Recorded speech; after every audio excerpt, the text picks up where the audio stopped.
Pardonnez-moi, la limite que je vois quand même dans la position de Bruno Retailleau, au-delà du fond des idées, c'est quand même de vouloir faire sans ou contre le parti aujourd'hui à 30%, comme s'il voulait ne pas voir l'éléphant au milieu de la pièce. Et ça m'apparaît être une impasse politique majeure, sauf, et c'est là où il faudra être attentif, sauf à ce qu'il ait en tête une éventuelle alliance avec Édouard Philippe et les centristes. Et alors dans ce cas-là, il me semble que ce ne serait pas très cohérent avec tout ce qu'il a défendu jusque-là. Édouard Philippe, Bruno Retailleau, vous dites non?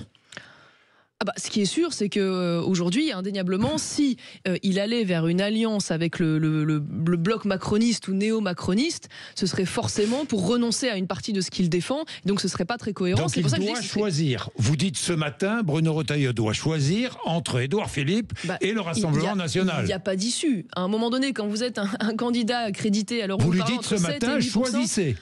De fait, à un moment donné, vous avez un parti du camp national à 30%, vous avez un bloc centriste autour de 20-25% selon, vous n'allez pas pouvoir associer les deux. Donc il va falloir choisir. Ce qui ne veut pas dire d'ailleurs que dans le parti Horizon, il n'y a pas des gens avec lesquels potentiellement il pourrait être aussi, il pourrait y avoir des associations. Mais ce qui est certain, c'est qu'on ne peut pas faire sans aujourd'hui le camp national, sauf à faire ce qu'a fait jusqu'ici le centre droit depuis toujours, c'est-à-dire choisir les alliances avec le centre gauche.